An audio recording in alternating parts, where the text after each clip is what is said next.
Hi yarn lovers, it's Gary and I'm coming to you from my living room in Vancouver, Canada. Welcome, welcome, welcome. Today's Monday, December the 9th, 2019, and this is video number 18.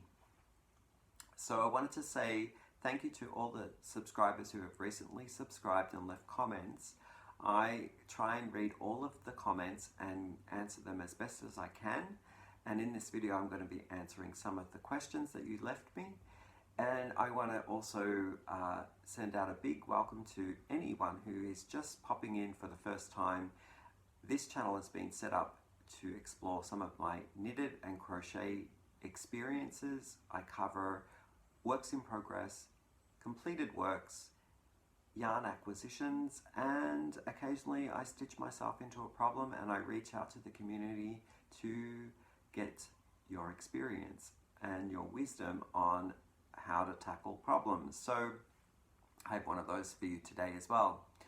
And just to touch a little bit on the last video where I showcased my pottery, because that's another passion of mine. I go down to the community center here in Vancouver and I am a member of the pottery studio there. So I showcased a couple of pieces that were in the sale. I'll link to video 17 where that happens in the description box, and I got some very touching and heartfelt appreciation for those pieces, and I just am very thankful and flattered that people were asking how to get them and how to acquire them. So I want to just say that I'm not set up for sending out either posting these items to people, as it wouldn't be a viable business for me to do that. I would have to eat some of the cost, and posting something as large as a yarn bowl and the weight of that and making sure that it's packed securely would be quite an expensive endeavor. But I do appreciate all of the comments that I did read. Whenever you're in Vancouver and you want to see what I have on hand at the time, please reach out and get in contact with me. I'll leave my email address in the description box. We could go for a coffee. I can show you what I have. I would love to sell you some items when you're in town. It would actually save us both a lot of money, because it's just a crazy exuberant amount of cost when you're shipping anywhere, and that's even within Canada. As a reflection of what I just experienced at the Canadian Post was I sent off 6 knitted and crocheted hats for presents to my family in Australia, and the package wasn't very big at all. It was maybe, I'm guessing, half a shoebox size. That it was in a bubbly wrap. It wasn't actually in a box, but the size of it would have been maybe a half of a shoebox size, and that cost me over $40 to ship that. And it was under, I would say it was probably around 500 grams, not even, maybe between 200 and 500 grams, the package. So you could imagine how much a larger box and a heavier container would cost to ship if it was pottery. So the situation may change, and I will keep you posted on if I do work out a way of doing shipping and mass producing more quantity and finding out a deal that could work to sell and dispatch that way, for sure. But for now, it's not a sustainable way of getting you these pots, and it would be way too expensive. So I hope that addressed some of the questions. And for one lady who asked to see those yarn bowls, I'm going to insert a little clip of maybe 30 seconds where I run through the bowls that are closer under the camera, a little closer, so that person can see the different glazes and textures, and maybe that will answer the question of that she had about getting up close and seeing a bit more of the bowl. Yeah, I'll get stuck into what I've been up to with knit and crochet for the week. So in the last video, the video where I showcased the pottery, I also showcased this little beanie that I made, and it uses the motif of the star that I got from a pattern, and the pattern was called the Norwegian star ear flap hat, and I will link to in the description box where you can go and get the pattern for the hat. It's actually quite a different looking hat. It uses the same motif here that I got from the pattern, but I've changed it up so much. I haven't added the ear flaps to it. I have decreased it differently for the clothes here at the top of the hat, and I've added this brim which folds up for extra ear warmth, and all this color work is of my own doing to the pattern. So it came out really nice enough that I actually did another one. So I've got two matching pair. I think I might keep one and give one to hubby, and we'll be twinsies. Actually, I think that doesn't bode too well in our household. If we wear matching things, it would be too much like we're on the Amazing Race Canada. You know, matchy matchy? I don't know. Maybe not. So I'm going to try that in different colorways. Like I have a whole bunch of paint box yarns in various colors that I will attempt to create that hat in. The other thing is, that's all I have as finished products to show, or products items. The other thing I showed was from the last clip was the hat tutorial that I did from Crystals at Bag O' Day, and it was from the chocolate bonbon. I'll also link that into the description box. But I messed up the hat, and I said I was going to make it into a market bag. So here's the market bag. And the hat is now the base. So I frogged back the sides of the hat, and I actually used that yarn to make the base, the disc where the crown was of the hat, and I made it bigger to make the base of this bag bigger. And I went ahead and did this stitch work in holding two yarns together.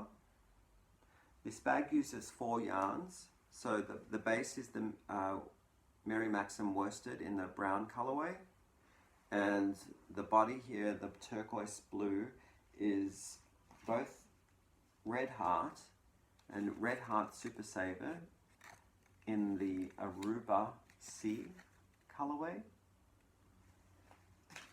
and the Red Heart Stripes in the colorway Breezy Stripe. Breezy Stripe. And they're both medium 4 weight. The top part here, I am finishing it off with holding 2 strands of my tent sail soft worsted from Spinrite that I purchased in the colorway, what is this colorway? Dark chocolate. And I did attempt to close this bag off with a band of homespun, but in the end, the orangey brown color from the colorway, I think it's called Campfire or something like Fire Embers or something like that, I felt it was too orange and it was too loud, so I went back to the brown. I frogged it back and I left 1 row just to kind of like accent where the brim is of the bag. And I felt that this Mary Maxim brown suited the chocolate brown from the tent sale better too, as well.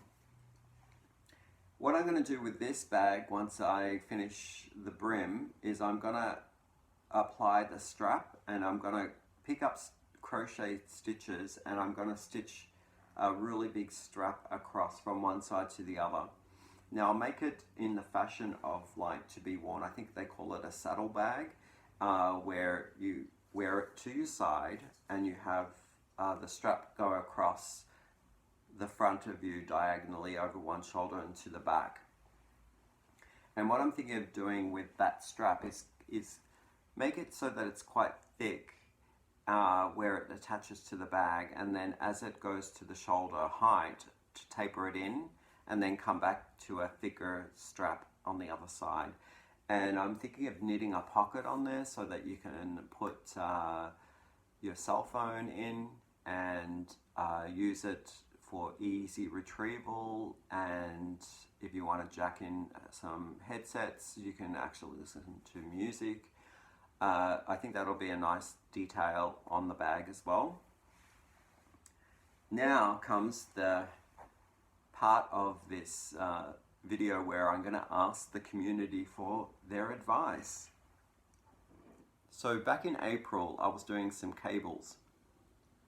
I'll link to below a video 2 showcases a couple of cows that I made with cable work, and at the same time I was doing cable scarves just to get my handle on using 3 needles, like 2 knitting needles and then the cable needle. And I did this item, this garment here. It's a cricket vest. So in Australia, when I was growing up, in high school, the summer sport was cricket, the winter sport was Australian rules football. And I didn't like really playing football or cricket, but I kind of liked the sweaters that they had, like lots of cabling, very English looking. So when I was learning cables, I thought, I'm going to make a cricket vest. So this is what I came up with, and there are a few things wrong with this. The neckline and the holes for the sleeves are way too big. So there are a number of things that I can do. I can frog it back to here, where the armhole is actually, and reknit this whole thing again to, I guess, address the issues of the very gapy holes and tightening it up a bit. But would I wear it? That's the thing I have to ask myself. Will I actually wear this once I go to all the trouble of doing that? And the answer is probably no. So the other option I thought of is, while it's knitted up like this in this garment, perhaps maybe I can do some dyeing. Do some dyeing experiment and then frog it back and use the yarn for something else. But while it's knitted up like this, it might actually create an effect with the dye or the hand painting that I can't achieve if I just lay the whole yarn in a skein into a vat of dye to change the color. It is 100% acrylic, so my dilemma is that perhaps maybe it won't take the dye. And just a little bit about this yarn. It is Loops and Thread, the Impeccable series in the colorway Heather, and it's 100% acrylic. So my question to you is, anyone dyed anything out there before that's 100% acrylic, and was it successful? So that's a couple of options there with that one. And not to feel that I wouldn't try the test before throwing that whole garment into a pot of dye, or into the microwave or whatever. I'm testing it here on this piece that went terribly wrong with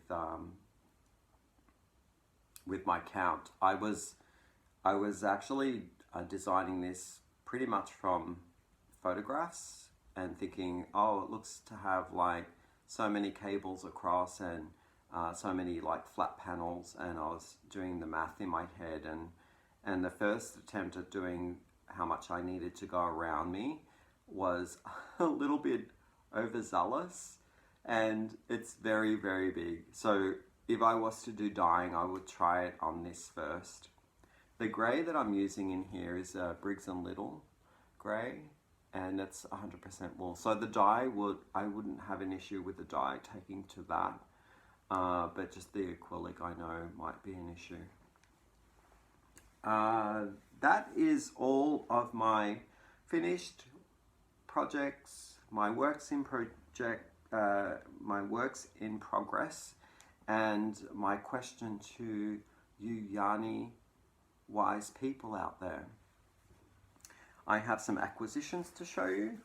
I visited Michael's, and in our Michael's we have one little very small clearance bin which sometimes has maybe up to 12 yarns in it, and then a whole bunch of like whatever is not moving quick enough, which generally isn't anything that's like a worsted weight or light 3 or anything like that. They are those the huge loop ones, yarns of those huge loops, yarns of really thick blanket yarn. So, but when they have the worsted and lightweight, there's only like 3 or 4 ever in there, like maybe up to 12. So I found this one, and I've bought a purple one in the past. It's called Waterford Big, and this is in the colorway teal, and I really like the purple one a lot, and I think I paid full price at Michael's, and I was amazed that this one was in clearance at $3.97. So I grabbed that one, and generally the regular price here is $12. So that was a great savings. And I also got these 2 skeins here, Wool Ease from Lion Brand, and they were regularly for $4.29, but they dropped the price in this clearance bin at $1.47. So I got 2 of those in the colorway navy. So those were fun purchases, I guess savings that I made. Now I have my first ever Happy Mail. Can you believe it? Happy Mail. It's amazing. So I will show you the cover of this beautiful classic card here. I love it. And the caption below, I don't know whether you can read that because it's kind of in that shiny gold, gold flaky print. It's the moose wonderful time of the year. And there's a moose on there. That's so neat. Okay, so it's from my gal from Ontario, Deb the Canadian Crocheter. So she writes, Gary, wishing you all the best that life can bring. Celebrate the season, Deb the Canadian Crocheter. Thank you, Deb. This is amazing. And also in there was a little stitch marker, a little bear. Holy smokes, that's so cute. And I think it's like a jade bear. He's so fine.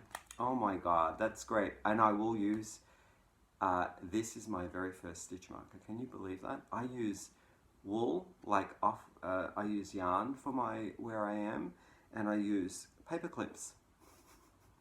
I know, it's terrible. But I love it. Thank you so much.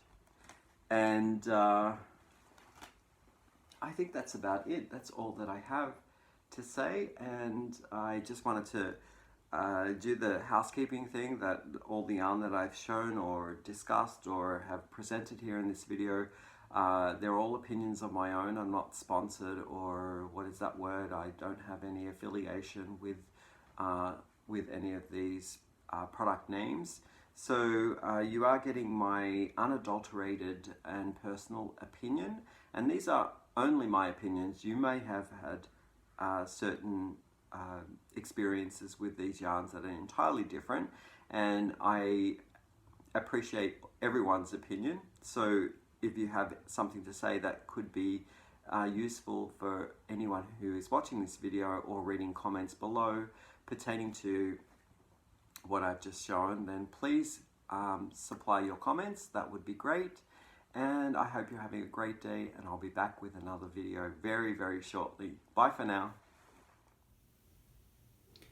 Hi YouTubers, it's Gary from Vancouver, Canada, here with a little bit of a clip of the pottery yarn bowls that were in the previous video that I showcased. There were a couple of subscribers and comments in the comment section about getting a closer look at the yarn bowls. So I'm going to show up close the yarn bowl. Now this one is a deep red with, I'll get in a bit closer, you can see that the drips are kind of a white, and the little yarn through is like a curve. The next one I have is this one that I featured as well, with a different kind of design for the thread through, and it's slightly raised and lowered embossed, what we call a wax resist, and also that's inside the bottom of the bowl, little swirls, and that also has the drippy qualities around the edge there. And this one here is like the one that I was classifying as the moon crater, very rustic looking one, and that's the outside. It's in a matte finish on the bottom, and around the drips around the edge it's more gloss. So I'll just show you the thread through on the outside of that bowl. Sorry, I'm kind of holding the camera with one hand. There we go, and that's the little craters. It's very smooth on the inside, so there's no catching of the yarn. It's just the way that the glaze has kind of separated there in little crater formations. And the last one was this yellow one with the stamps on the inside, and similar kind of design there with 4 little notches. And this also has the holes that have been punched out into the clay design with a couple of different stamps in there, leaf stamps. So yeah. So the yellow, the blue, and the moon crater one are going into the sale tomorrow. And the red one I'm going to keep, because I absolutely love that red one. But I will answer some questions about the reasons why I don't put these on Etsy. Primarily it's a sustainability thing. I don't go into pottery that often, so it's quite a slow process. I'm just a community member down in our local community pottery, and it's not a very industrious, it's just a novice recreational studio, and just the cost of it as well to post, it's not very viable. So I just make them and then sell them at the community sales here in Vancouver. So yeah, I would maybe reconsider that if the situation was different and I had my own studio. Well, I hope you're all doing well, and I'll catch you in the next video. Bye for now.